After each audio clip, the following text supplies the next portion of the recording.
Aman itu. Oke. Mic-nya.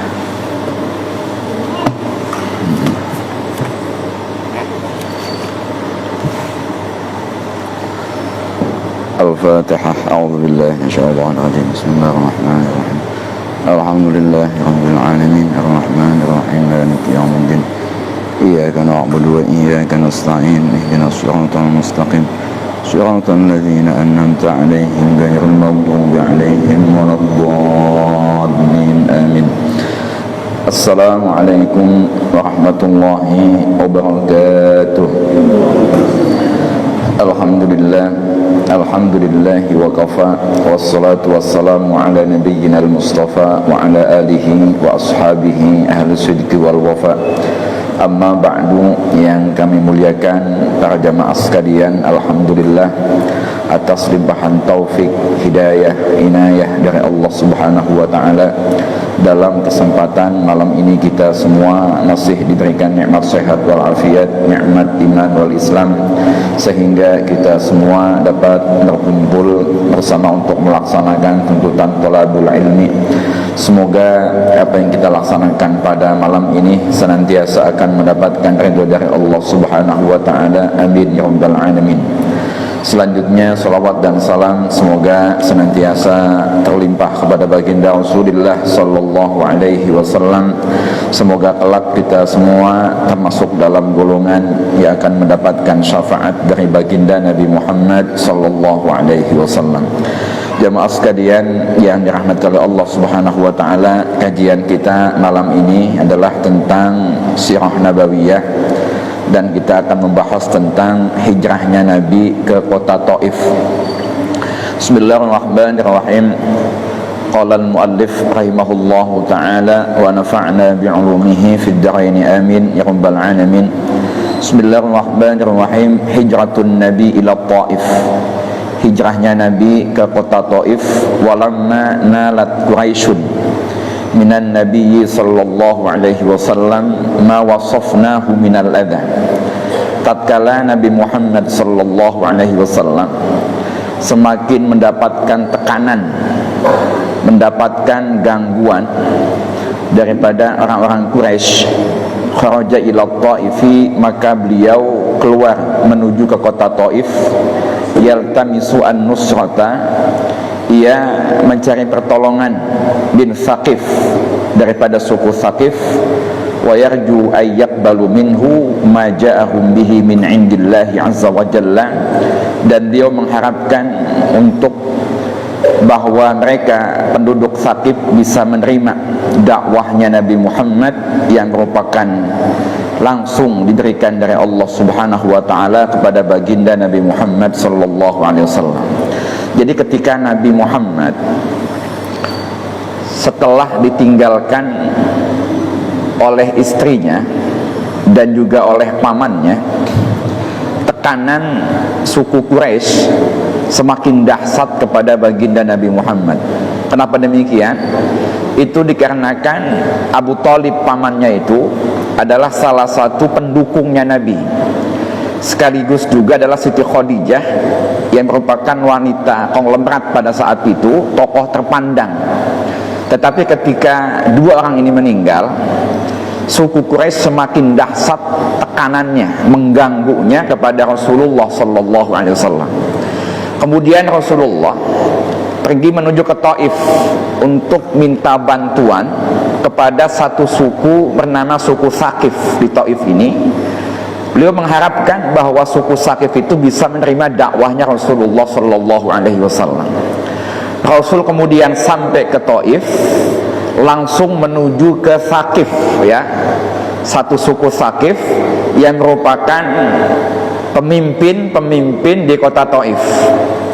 Rasul datang ke sana, ke tempatnya suku Thaqif, mengajak, ya, berdakwah kepada Allah Subhanahu wa taala. Beliau sampaikan apa yang beliau dapat dari Allah Subhanahu wa taala. Namun apa yang terjadi?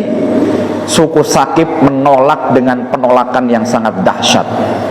Dan Rasulullah belum pernah menerima sesuatu tindakan kasar, ucapan keras sedahsyat yang dilakukan oleh suku Saqif dan juga orang-orang Taif lainnya. Sampai kemudian Rasul bangkit dari sisi mereka dan Rasul berpesan, ya, berpesan ayyaktumu khabar muqaddamihi ilaihim an Quraisyin. Rasul pesan, tolong rahasiakan kedatangan saya ke kota ini, ya, jangan kamu sampaikan ke suku Quraisy. Falam yujibuhu, mereka ini nggak mau mengabulkan permohonan Nabi, malah beliau sampaikan itu. Yang lebih dahsyat lagi adalah sufaha'uhum wa abiduhum, orang-orang bodoh di kota Taif ini, hamba-hamba sahaya, ya, yasubbunahu wa yusihuna bihi, mencaci maki Nabi, menghina-hina Nabi, kemudian lagi itu, ya, mencemooh Rasulullah sallallahu alaihi wasallam. Lebih dari itu, wa ja'alu yarmunahu bil hijarati hatta anna rijla Rasulillahi latadniyani, mereka melempari batu Rasulullah sampai kedua kaki Rasulullah mengalirkan darah yang cukup banyak. Jadi kakinya Rasul dua-duanya itu dari belakang dilempari batu, mengalirkan darah. Dan Zaid bin Harithah yang melindungi Nabi dari belakang, ya, itu hatta laqad sujja fi ra'sihi iddatu sujaj, banyak luka-luka di kepalanya, kepalanya banyak yang bocor, dilempari batu, berlumuran dengan darah. Sampai kemudian Rasulullah sampai ke kebun miliknya Utbah bin Rabi'ah.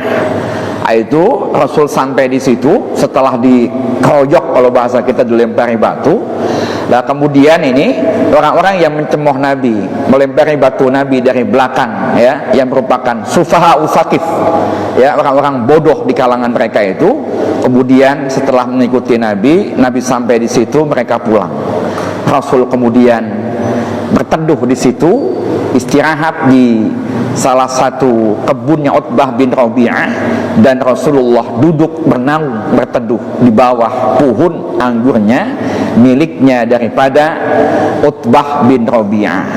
Saat duduk Nabi di bawah pohon anggur yang lebat, kan dia itu pohonnya merambak gitu jadi adem, Rasul duduk di situ, ya. Ibnu Rabi'ah itu anaknya Rabi'ah dua melihat kepada Nabi. Ketika Nabi saat berteduh di situ, dia angkat kepalanya Nabi itu dengan doa, Allahumma ilaika ashku baufa quwwati, ya Allah, hanya kepadamu aku mengadukan lemahnya kekuatanku, wa qillatu hilati, dan lemahnya daya upayaku, wa hawani 'alan nasi, dan manusia menghina kepadaku, ya arhamar rahimin, ya wahai zat yang sangat pengasih, pengasihnya zat yang sangat pengasih, anta rabbul mustad'afin, engkau adalah Tuhannya orang-orang yang lemah. Itu saat doa kayak begitu, dua anaknya Rabi'ah melihat kepada Nabi, pemilik kebun ini, hatinya timbul rasa kasihan. Ada dua orang berlumuran darah, kelelahan, kepayahan, kecapean, duduk sambil menadahkan tangannya ke langit sambil berdoa. Kemudian dia panggil pembantunya yang merupakan agama Nasrani, namanya Adas. Namanya Adas. Arsala ilaihi qattan minal inab fi tabaqin. Kata dia, tolong nih kamu bawa nih sejumput, kalau kayak kita orang setandan anggur nih, kamu kasih kepada orang tadi itu yang sedang doa tuh, yang sedang duduk kelelahan, berlumuran darah. Nih kamu bawa di atas pinggan ini. Ketika diletakkan oleh Adas, ya, anggur tadi di hadapan Rasulullah dan Zaid bin Harithah, kemudian kata Adas, kul, makan oleh kamu ini. Madda Rasulu yadahu qailan, ketika Nabi menjuntaikan tangannya untuk makan, terucap kata bismillah, bismillah, summa akala. Adas kemudian kagum, heran. Kata Adas, wallahi inna hadzal kalam ma yaquluhu ahlu hadhil bilad. Demi Allah, ucapan ini tidak pernah terdengar oleh kuping saya sejak saya tinggal di sini. Faqala lahu Nabi, Rasul kemudian nanya, wa min ayil bilad anta, kamu asalnya dari mana? Kata Nabi lagi, wa madinuka, apa agama kamu? Adas jawab, saya agamanya Nasrani. Saya ini adalah seorang laki-laki dari ahli Nainawa, Mosul, sekarang itu namanya Mosul, wilayah Irak. Kata Rasulullah sallallahu alaihi wasallam, bin qaryati ar-rajuli as-salih Yunus bin Matta, itu kampungnya Yunus bin Matta. Faqala Adas langsung kagum, heran. Wa ma yudrika ma Yunus bin Matta, kok kamu tahu tentang Yunus bin Matta? Faqala Rasulullah sallallahu alaihi wasallam, kemudian Rasul bersabda, dzalika akhi, itu saudara saya. Kana nabiyan wa ana nabi, dia adalah nabi dan saya juga adalah nabi. Faqabba Adasun ala Rasulillah, Adas mensungkurkan badannya, ya, menciumi kepalanya Nabi, kedua tangannya Nabi, dan kedua telapak kakinya Rasulullah sallallahu alaihi wasallam. Ternyata Adas ini tahu tentang kedatangan Nabi akhir zaman. Ya, orang Mosul ini hijrah ke Taif, wilayah Saudi Arabia. Itu tahu tentang kedatangan, bakal datangnya Nabi akhir zaman. Maka kata Ibnu Ishaq nih, kemudian Rasul itu berangkat pulang ke Mekah dari Taif, dari kebun ini, kebunnya milik Utbah bin Rabi'ah ini. Sehingga ketika sampai Rasulullah di satu daerah namanya Nakhlah, qoma min jawfil laili yusalli, Rasul salat malam. Ini belum salat 5 waktu ini, sebab Isra wal Mi'raj sebentar sudah ini, 40 hari sesudah ini terjadi kejadian Isra wal Mi'raj. Namun sebelum kejadian Isra wal Mi'raj sudah ada salat sebetulnya, ya. Satu salat malam, ya ayyuhal muzammil qumil laila illa qalila nisfahu aw yanqus minhu qalila aw zid alaihi wa rattil qur'ana tartila. Kedua salat di waktu pagi, kemudian 2 rakaat lagi salat di waktu petang. Sudah ada sebelum salat yang 5 waktu. Nah, ketika Nabi salat malam fi jaufil lail, itu sombongan jin itu lewat melintasi Nabi sedang sholat malam di wilayah Nakhlah ini saat Nabi singgah untuk pulang ke Mekah. Fastami'u lahu, mendengarkan suara Quran yang dibaca oleh Rasulullah. Saat Nabi selesai dari sholatnya, itu jin-jin tadi kemudian pulang dan mereka kemudian beriman kepada Rasulullah dan menjawab ila ma sami'u, yaitu apa? Ajakan dakwanya Rasulullah sallallahu alaihi wasallam. Nah, di kisah ini nih diceritakan dalam suratul jin, itu ada ya, qul uhiya ilayya annahu istama'ana nafarun minal jinni faqalu inna sami'na qur'anan ajaba yahdi ila mustafa amanna bih wa lan nusyrika bi rabbina ahada. Qul, katakan oleh kamu hai Muhammad sallallahu alaihi wasallam, telah diwahyukan kepadaku bahwasanya mendengar sebagian golongan dari golongan jin. Mereka mengatakan inna sami'na qur'anan ajaba, kami ini golongan jin mendengar Quran yang begitu sangat mengagumkan, sehingga mereka pada beriman kepada Allah subhanahu wa ta'ala. Lah ini nih, kemudian ketika jin-jin mendengar suara Nabi membaca Quran, mereka beriman. Rasul kembali dengan Zaid bin Harisah menuju kota Mekah.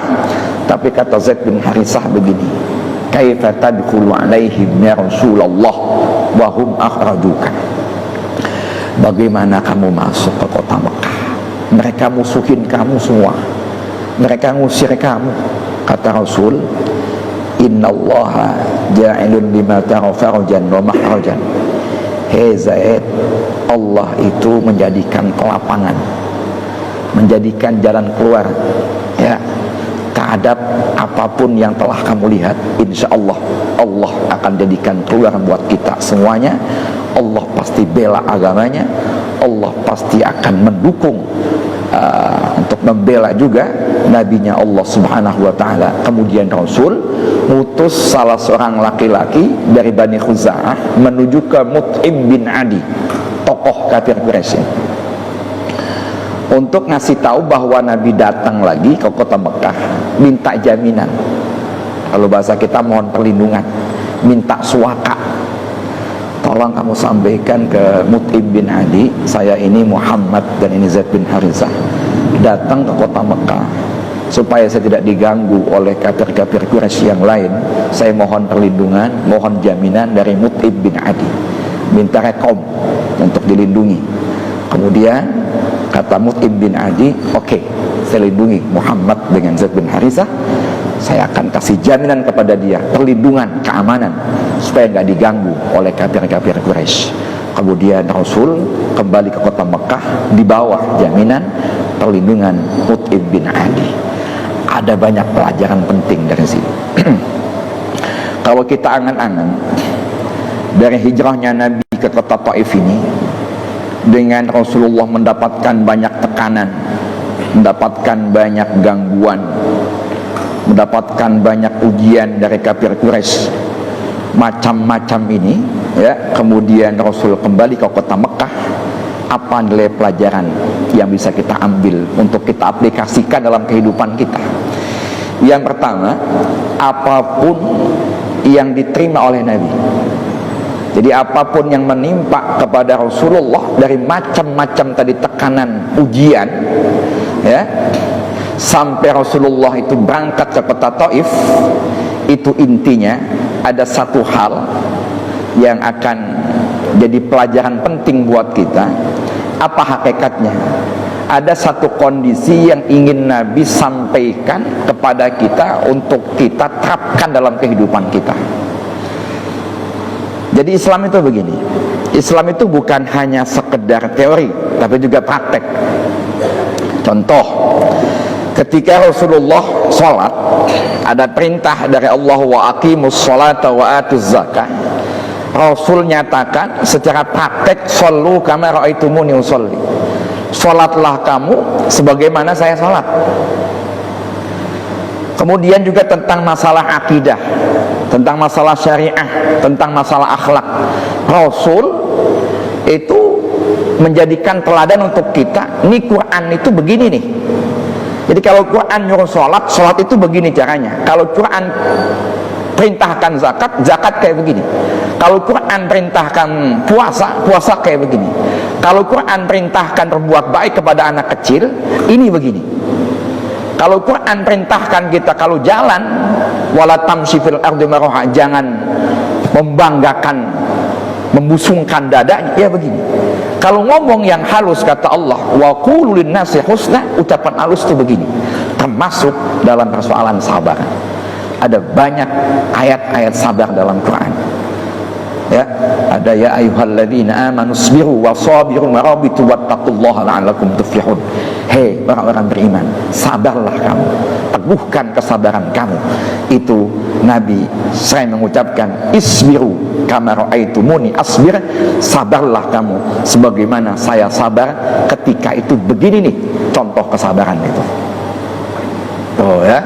Jadi Nabi ngajarin buat kita semuanya. Nabi itu Quran berjalan, prakteknya Quran adanya di Nabi. Bagaimana cara menghadapi orang tersenyum, ya, bagaimana dakwah Islamnya itu dengan hikmah, Rasul yang mengajarkan. Ya, makanya mohon maaf kalau Rasul ucapannya keras, tindakannya kasar, lan faddu min haulik, nggak bakal mengikuti ajarannya Rasulullah Sallallahu Alaihi Wasallam. Maka oleh karena itu Rasulullah ini di saat beliau itu, ya, hijrah ke Taif dengan mendapatkan macam-macam penghinaan, macam-macam cacian, lemparan batu, disorakin dari belakang, diikuti lempari batu. Mohon maaf, ini kayak maling, lempari batu, rame-rame dicemoh dari belakang berdua, di belakang puluhan orang. Coba bayangkan itu, kalau kita digitukan seperti apa kenyataannya. Tapi Rasulullah kemudian, ya, itu dengan sabar beliau terus berjalan sampai kemudian berteduh, duduk yang yang lain baru pada pulang ketika Rasul dalam keadaan kelelahan. Baik, di sini juga ada satu hal yang perlu kita ambil pelajaran lagi. Ini satu ketika ini Rasulullah pernah ditanya oleh Siti Aisyah, "Ya Rasulullah, hal ata alaika yaumun kana asyaddu min yaumi Uhudin?" Ya Rasulullah, ada enggak satu hari yang buat kamu sangat membekas, sangat dahsyat itu dibandingkan hari dalam peperangan Uhud? Kata Nabi, "Ya, laqad laqainu min qaumika." Saya telah mendapatkan itu dari kaumnya kamu Aisyah. Ada satu hal yang lebih sangat membekas dalam pribadi saya. Jadi tentang masalah Taif ini, ketika saya dalam keadaan sedih, digitukan oleh orang Taif, falam astafik illa biqardi Tha'alib. Saya sampai namanya satu wilayah Qarnus Tha'alib. Saya angkat kepala saya, faidan ana bisahabatin. Itu ada mega, ada mendung menaungi saya. Panazartu, saya lihat itu mega itu awan. Faidan fiha Jibril. Tiba-tiba di awan itu ada Jibril. Fanadani, ucap kepada saya, faqal, "Innallaha azza wa jalla qad sami'a qaula qaumika laka."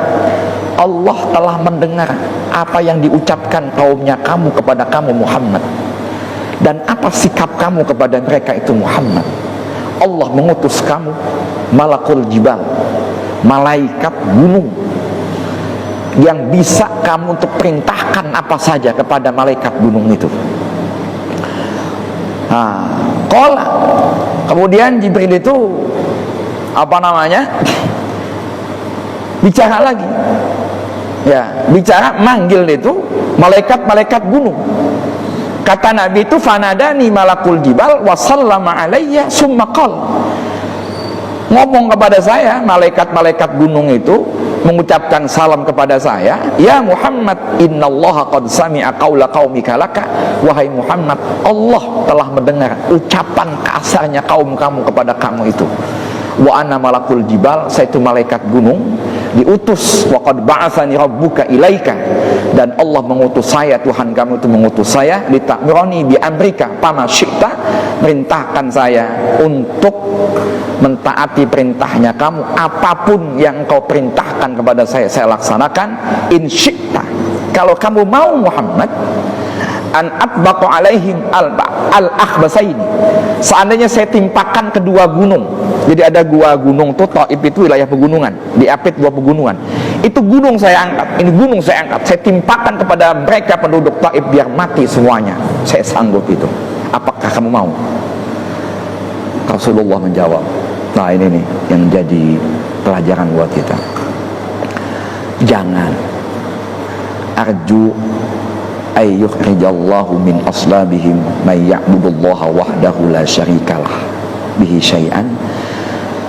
Kata ini, jangan saya mengharapkan Allah bisa mengeluarkan dari tulang-tulang sulbi mereka, artinya anak-anak mereka, keturunan mereka itu bisa jadi banyak yang muslim,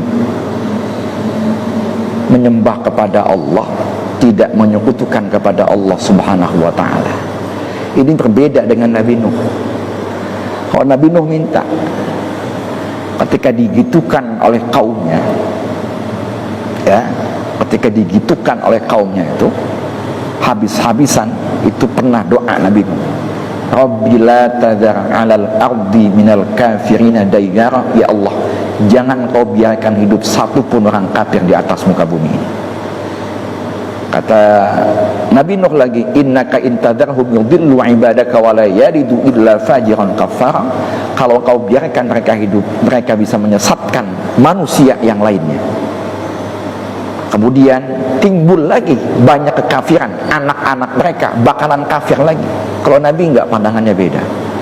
Belum tentu orang kafir, anak-anaknya kafir. Bisa jadi anak-anak mereka banyak yang muslim, banyak yang beriman, mukmin kepada Allah subhanahu wa ta'ala. Tuh, coba bayangkan. Makanya setiap Nabi itu gitu ya, itu ada yang sifatnya itu tegas, keras, ada yang lembut. Kalau Nabi Ibrahim itu lembut, wa man asani fa innaka ghafurun rahim. Kalau ada yang durhaka kepada saya, moga-moga engkau ya Allah ngampuni mereka. Ini sikap Nabi Ibrahim yang diambil oleh Nabi Muhammad sallallahu alaihi wasallam, termasuk sahabat-sahabat Nabi. Itu makanya pernah ada kejadian tawanan perang itu, pernah Rasul minta pendapat para sahabat. Kata Umar bin Khattab, ya Rasulullah, mereka telah mencaci maki kamu, merangin kamu, ingin bunuh kamu. Ya udah bunuh aja. Kata Abu Bakar, jangan ya Rasulullah, jangan dibunuh. Bisa jadi mereka kita manfaatkan, mengajarkan baca tulis kepada orang-orang muslim ini, ya, kita maafin saja. Nah, beda. Umar bin Khattab anunya enggak tegas. Giliran Abu Bakar halus, lemah lembut. Makanya kata Rasul itu, mafaluka ya Abu Bakrin, perumpamaan kamu hai Abu Bakar itu contoh kayak Nabi Ibrahim, sedangkan kamu wahai Umar bin Khattab itu contoh kayak Nabi Nuh alaihi salam. Nabi Musa, Nabi Harun, mohon maaf, beda. Nabi Musa itu keras, tegas. Nabi Harun lemah lembut.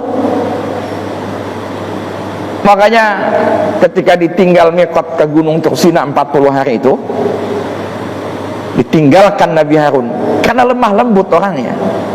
Ketika ada fitnah dari Musa Samiri, itu ada patung sapi nyembah, itu kemudian Nabi Musa pulang itu melihat banyak yang pada nyembah patung sapi.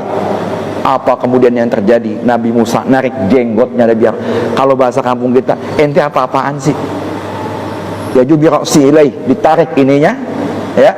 Kata Nabi Harun alaihissalam, ya, saya nggak sanggup, mereka luar biasa ininya itu. Maka buat kita itu kalau ngelihat ada kiai lemah lembut, ada kiai modelnya agak tegas, itu wajar, ya. Jangan diadu-adu domba. Nih pelajaran buat kita. Kalau ada Habib Lutfi, Habib Rizik, jangan dibentur-benturkan. Itu beda metode dakwah. Dua-duanya dicontohkan oleh Rasulullah, Rasul-Rasulnya Allah, dicontohkan oleh para sahabat-sahabatnya Rasulullah sallallahu alaihi wasallam. Nabi Yahya dengan Nabi Isa, ya beda metode. Kalau Nabi Isa itu, ya, itu senangnya itu ketika ngelihat dia datang ke satu wilayah, sehingga dia tarik, siapa orang yang paling soleh di kampung ini, saya akan nginap di rumahnya orang itu. Kalau Nabi Yahya enggak, siapa yang paling bejat kampung ini, saya akan nginap di rumahnya orang itu. Maka pernah diprotes oleh Nabi Isa, Nabi Yahya, kenapa kamu kayak begitu? Ketika kamu singgah, kamu justru malah mencari rumahnya orang yang paling bejat. Apa jawaban dia? Nabi itu kayak dokter, ngobatin, orang-orang yang bejat diobatin biar pada sembuh. Makanya buat kita mohon maaf kalau ada ulama dakwah di masjid kayak begini, di khutbah Jumat, majlis taklim, di pondok pesantren, ya, di pengajian, di tahlilan yang pada pakai kopiah begini, itu wajar. Ada juga yang dakwah di kalangan orang-orang yang dalam keadaan preman-preman, nggak ada pakai kopiah begini, pada pakai jaket-jaket kulit, ya biarkan. Itu juga ada contohnya, ya. Ya, kenapa? Ya, ini didorong. Makanya juga, nah, Umar bin Khattab radhiyallahu an sebelum jadi sahabat Rasul, ya mohon maaf, ini orang yang boleh dibilang tokohnya Quraisy itu yang sangat dahsyat ininya. Nah, tapi kemudian berubah oleh Rasulullah sallallahu alaihi wasallam. Baik, di sini kemudian Rasulullah itu doa, moga-moga mereka daripada sulbi mereka, keturunannya itu banyak yang beriman kepada Allah Subhanahu wa taala. Oleh karena itu Rasulullah mengajarkan sahabatnya, umatnya kayak kita nih, ketika kita ditimpa musibah, dicaci, dimaki, dicemooh, ditinggalkan, dihinakan, maka ajaran Rasulullah, sabarlah kamu, saya pernah mengalami itu, bersabarlah kita sebagaimana Rasulullah mengajarkan kesabaran kepada kita semuanya. Baik, kemudian yang kedua, apa nilai pelajaran penting yang bisa kita ambil daripada perjalanan Rasulullah menuju ke kota Taif ini. Ada pelajaran penting yang kedua. Rasulullah Shallallahu Alaihi Wasallam ketika datang ke kota Taif ini ditolak mentah-mentah, habis-habisan dicemooh, dicaci, dimaki, ini kan dia mendapatkan azabal idza, azabal khabiyah, kalau bahasa kita kegagalan tuh ya. Jadi ketika ada tujuan Nabi mohon pertolongan, mungkin orang Taif ini bisa menerima dakwah saya berangkat dari Mekah, dari golongan kafir Quraisy yang sudah banyak nolak, saya datang ke Taif, moga-moga Allah itu banyak memberikan satu kemudahan buat saya. Ternyata enggak, khaybah, menolak mereka semuanya, tidak seperti apa yang ada di otaknya Rasulullah. Moga-moga mereka bisa menerima dakwah saya. Apa tujuan Allah ngasih satu pelajaran buat Nabi dalam keadaan demikian ini? Ternyata Rasulullah itu dididik oleh Allah untuk menerima apapun kenyataan qada-qadarnya Allah secara sepenuhnya jiwa dan raga. Tapi di ujung Allah itu memberikan satu tanda, memberikan satu kemudahan buat Nabi. Apa? Di ujung ketika Nabi telah mencapai puncaknya tekanan tadi itu, ada satu kemudian yang masuk Islam, yaitu adalah Adas tadi itu. Ini memberikan satu apa tuh? Memberikan satu hiburan buat Nabi Muhammad Sallallahu Alaihi Wasallam. Jadi di saat Nabi itu makan baca Bismillah tadi, ada dia Adas, dengar ucapannya itu adalah Rasul baca Bismillah, langsung tahu ini adalah Nabi, bukan orang sembarangan. Setelah Nabi ditimpakan batu, dicemooh, kemudian dipuji oleh Adas, diciumi kepalanya, diciumi kedua kakinya, diciumi juga kedua tangannya. Ini merupakan adalah satu hiburan dari Allah Subhanahu wa Ta'ala. Jadi setiap perjuangan, mohon maaf, bukan berarti rugi secara total. Pasti ada nilai hikmah yang bisa diambil, dan itu kadang-kadang Allah memberikannya di ujung sangat batas maksimal kita. Ketika kita di ujung kesabaran kita, Allah memberikan satu jalan keluar buat kita, termasuk dalam kehidupan kita saat ini. Nah di sini ini ya, Adas ini nih tuh sampai masuk Islam, Rasul kemudian diciumi. Jelas kalau kayak kita, mohon maaf, nih kita nih dilempari batu, dicemooh, dicaci, dimaki, ternyata ada yang lindungin kita.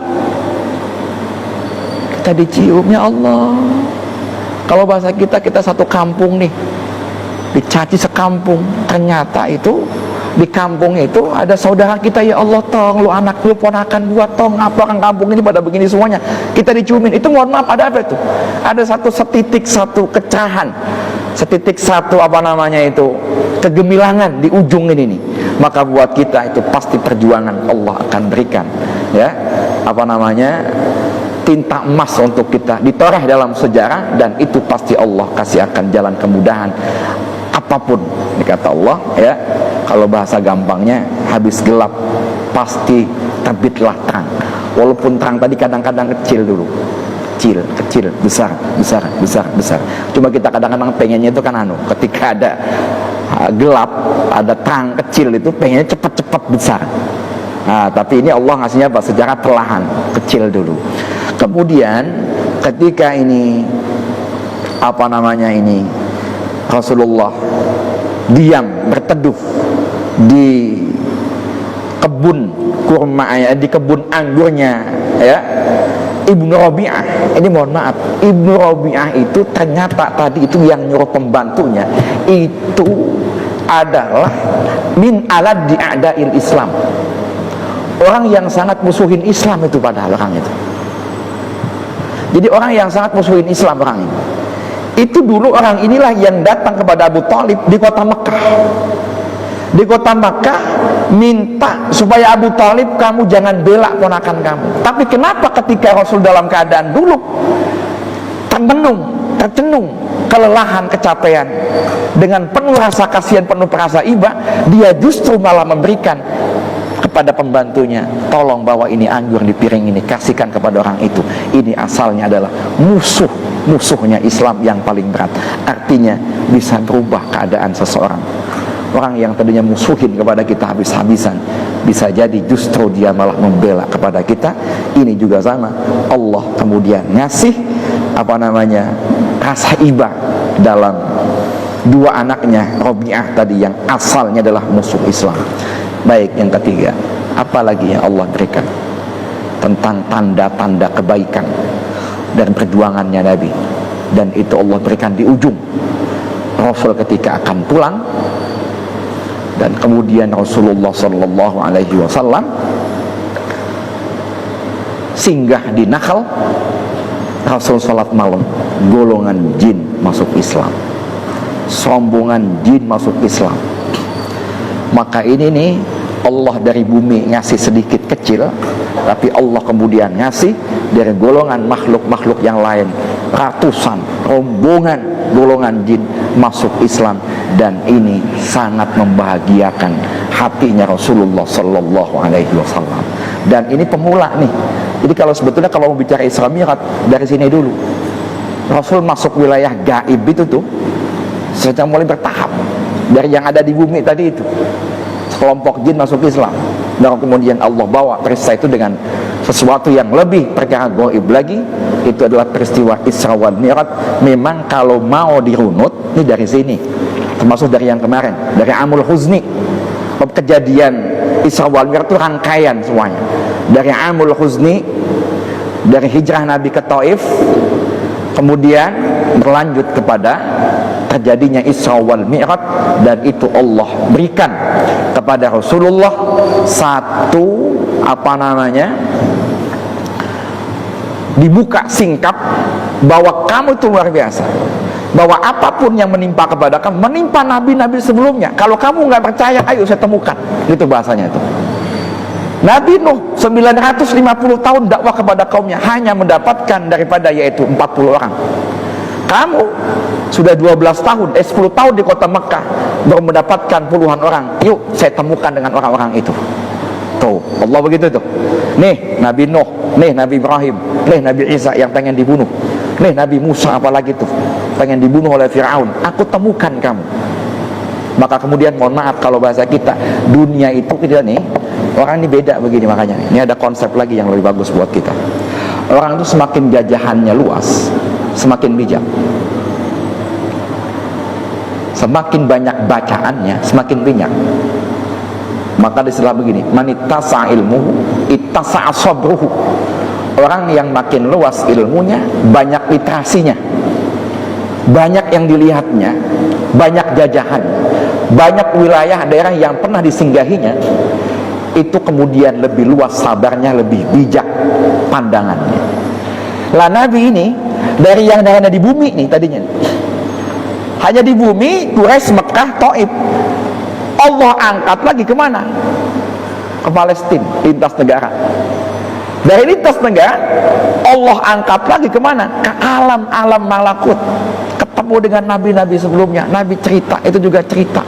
Bukan hanya itu, bukan hanya di alam malakut. Allah pertemukan dengan Allah, masuk surga, masuk neraka. Maka mohon maaf, orang itu ketika wilayah jauh jajahannya, banyak luas pergaulannya, maka akan luas kesabarannya. Nggak mudah untuk menjustifikasi. Maka buat kita itu, bacaan itu diperluas. Ya mohon maaf, jangan suka lihat video itu ya. Penting video itu. Cuma kalau kita ngelihat visual, ini mohon maaf nih, biasakan baca teks kayak gini nih. Satu contoh begini, cerita Isra Mi'raj. Ada orang cerita begini nih, kita dengar nih ya, itu enak, cepat, nggak usah capek kita baca. Yang kedua, cerita Isra Mi'raj melalui teks, kita baca pakai mata. Kalau tadi pakai kuping, yang kedua pakai mata, kita baca, kita pahami dengan pikiran kita. Ketiga pakai video, kita lihat videonya, ada suaranya. Mohon maaf, saya sarankan yang pertama pakai teks begini, yang kedua pakai bahasa lisan begini. Kalau kita pakai video terlalu mudah, maka mohon maaf, itu terjadi kenyamanan buat kita. Artinya apa itu? Biasa nyaman-nyaman, otaknya nggak biasa dipakai untuk berpikir. Maka mohon maaf, youtuber itu ngajak bodoh sebetulnya. Iya, ngajakin bodoh. Kalau mereka yang paling bagus bikin blog, artikel yang banyak, Isra Mi'raj. Contoh nih, kayak mereka perjalanan, contoh kayak kan ada blog modelnya masak-masakan ya. Masakan anu, saya pergi ke anu, makan anu, bahannya anu, ditulis, kita baca. Tapi kalau lihat video kita jalan-jalan, mohon maaf, itu kan ringan ya. Pakai otak nggak begitu? Nggak pakai otak. Maka saran saya satu, ya, belajar itu membaca tadi melalui teks. Yang kedua, baca situasi. Nah, Rasul itu tadi itu diajak baca situasi, ketemu dengan nabi-nabi sebelumnya, ketemu dengan surga, ketemu dengan neraka, melihat bagaimana penduduk ahli surga, bagaimana penduduk ahli neraka. Maka kemudian Rasul dalam keadaan pulang, lapang luar biasa dadanya ini. Pahami di sini ya. Baik. Kemudian selanjutnya ini, ya, yang ketiga,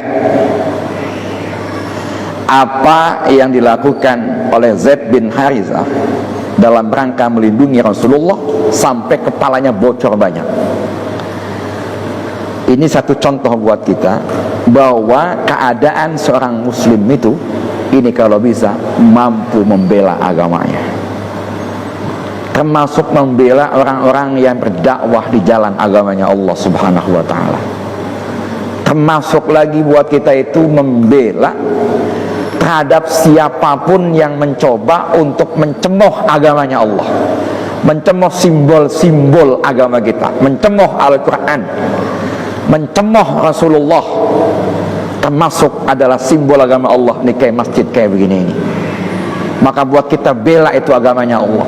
Jangan pandang bulu, ini baru hujan doang, bukan hujan batu, baru hujan air doangan, mohon maaf, ngaji aja begah. Ada begini, ada. Aduh, baru aja hujan air, ini dulu hujan batu. Ya, dibela sampai pada bocor ini. Beliau bela Rasulullah sallallahu alaihi wasallam. Maka hendaklah bela agamanya Allah apapun kenyataannya. Ya, mohon maaf, kalau belum hujan batu, hujan air, terus bela agamanya Allah. Tenang, kita senantiasa istiqomah kepada Allah Subhanahu wa ta'ala. Hujan dingin pagi-pagi, biasa sembahyang subuh udah ngucap dulu, waduh hujan dingin, sembahyang di rumah aja. Itu mohon maaf, bela terus agama Allah apapun kenyataannya. Selaginya belum hujan tombak, bela terus agama Allah. Kecuali mungkin hujan tombak ya, kalau para sahabat Rasulullah tetap mereka berjalan, maka banyak sahabat Rasul syahid di medan peperangan. Banyak yang kupingnya putus. Kenapa? Perang zaman dulu itu fisabilillah dengan menggunakan pedang, bukan dengan menggunakan senjata-senjata macam-macam seperti pada saat ini. Baik, kemudian lagi yang bisa kita ambil kesimpulan keempat, wujudnya jin. Jin itu wujud sama seperti kita. Mereka diperintahkan menyembah kepada Allah Subhanahu wa ta'ala. Namun perlu saya tekankan, jin itu nggak ada rasulnya. Mereka diperintahkan ibadah kepada Allah. Ma khalaqtul jinna wal insa illa liya'budun. Itu nggak ada rasulnya. Rasulnya kalangan manusia. Maka setiap rasul yang Allah utus kepada umat manusia, termasuk itu juga rasul diutus kepada golongan jin. Jadi ila tsaqalain, kepada jin juga kepada manusia. Itu termasuk Nabi kita, Nabi Muhammad sallallahu alaihi wasallam, itu diutus untuk dua golongan ini. Oleh sebab itu mereka beriman pun berimannya kepada Rasulullah sallallahu alaihi wasallam itu. Dan pernah saya baca ya, jin itu nggak ada tag begini, jadi nggak punya kitab dia.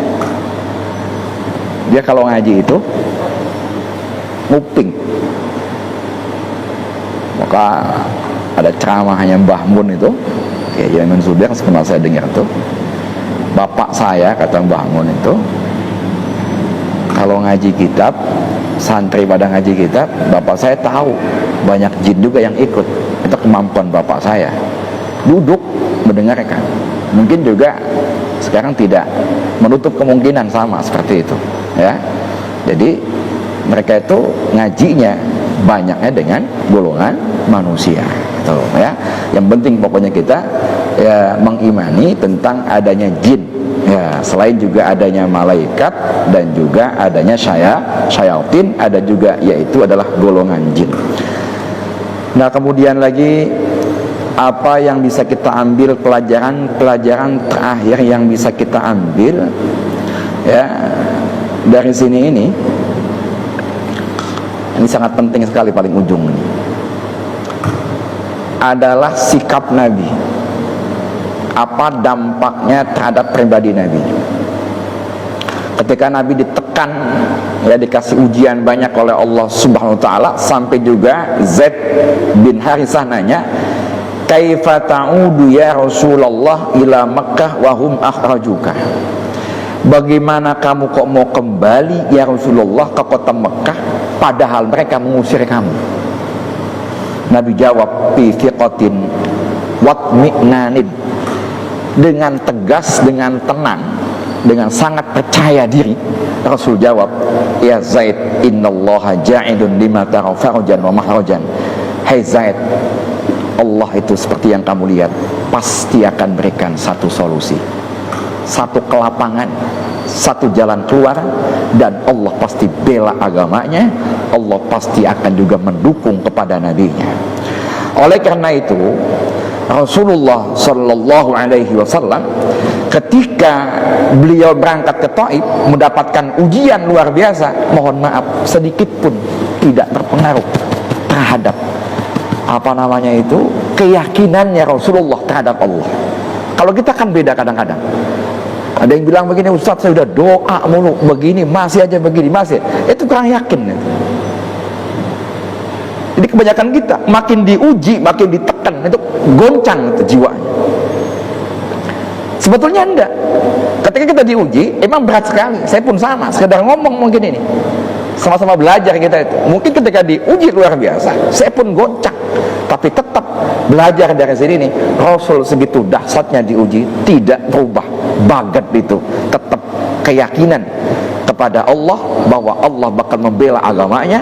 Bahasanya buat kita ketika kita diuji luar biasa, jangan pernah goncang, walaupun mohon maaf ledakan batin di dalam ini terdesak luar biasa, tetaplah berpegang teguh.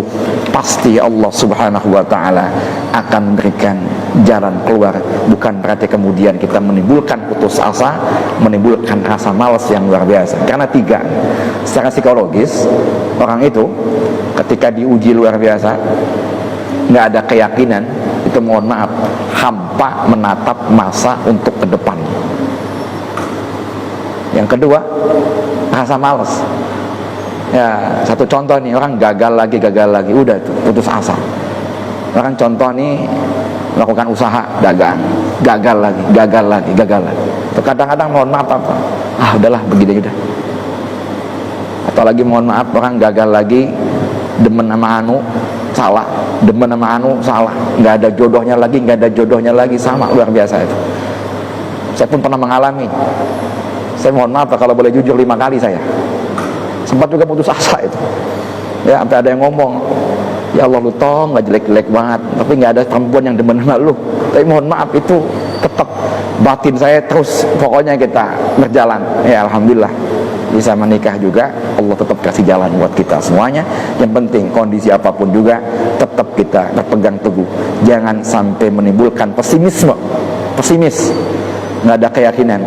Jangan menimbulkan kemudian kerendahan diri kita, tetap teguh. Mohon maaf itu hanya persoalan waktu saja. Ada orang mohon maaf kawinnya duluan, kawinnya belakangan, persoalan waktu aja itu.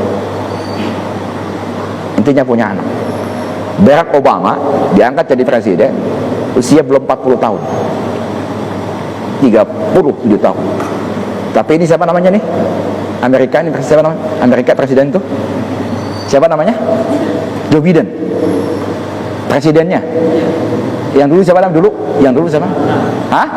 Donald Trump diangkat jadi presiden usia 74 tahun. Hanya persoalan waktu aja. Yusuf Kala ini itu diangkat jadi wakil presiden terakhir kali itu dengan Jokowi itu 69 tahun. Pak Arif jadi wali kota Tangerang itu mohon maaf muda banget itu, 77 itu usianya. Tapi ini setahun lagi dia selesai, udah nggak bisa nyalon lagi. Ke atas dia nggak bisa, ke gubernur dia nggak bisa. Artinya apa? Usia 44 beliau susah untuk naik ke atas. Tapi Pak Saharudin ini usia beliau itu ya kurang lebih itu hampir 60 bisa nyalon di awal dia wali kota. Tapi dulu itu Pak Arif itu jadi wali kota usia 34 tahun, 10 tahun yang lalu. Udah wakil wali kota ya, 13 tahun yang lalu udah jadi wakil wali kota. Sekarang usia beliau 77, baru 44 ya, itu 13 tahun yang lalu, 31 tahun sudah jadi itu. Tapi hanya soal waktu aja. Ada orang yang kaya, mohon maaf, masih muda udah kaya banget, ada kan ya. Tapi apakah jaminan kayak begitu terus? Enggak jaminan juga. Ada juga yang kaya di ujung. Pokoknya intinya kita tuh bagaimana bersikap terhadap dunia ini, terhadap ini Guru Bajang. Atau Guru Bajang ya, ada lagi Agus Ren Najumuddin, dulu saya pernah ketemu, Gubernur Bengkulu. Ini gubernur termuda dalam sepanjang sejarah, sama kayak Guru Bajang. Kalau Guru Bajang diangkat jadi gubernur itu usia 33. Kalau Agus Ren Najumuddin, Gubernur Bengkulu, usia 31 tahun setengah jadi gubernur itu. Tapi mohon maaf, jadi gubernur pada tahun yang periode yang kedua ditangkap, masih di penjara. Ya, masih di penjara. Itu. Maka buat kita persoalan waktu aja.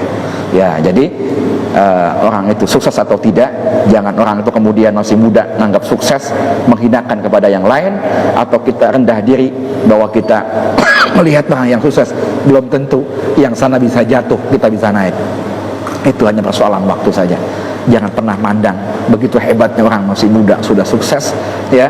Ada juga itu bisa jadi dia yang lebih tua, dan itu lebih enak di ujung ketika sukses. Saya ulangi lagi, orang lebih enak di ujung ketika sukses, bukan di tengah-tengah itu sukses. Kayak tadi Donald Trump punya perusahaan, kayak Yusuf Kala itu enak banget ya, nggak jadi wapres, begini-begini enak. Tapi ada orang kemudian plek jadi ujung-ujung di penjara. Maka buat kita kondisi apapun juga tetap percaya, yakin kepada Allah, pasti habis gelap terbitlah terang. Untuk kita diajarkan oleh baginda Rasulullah Sallallahu Alaihi Wasallam. Saya kira demikian. Sebelum saya tutup, ada pertanyaan mungkin.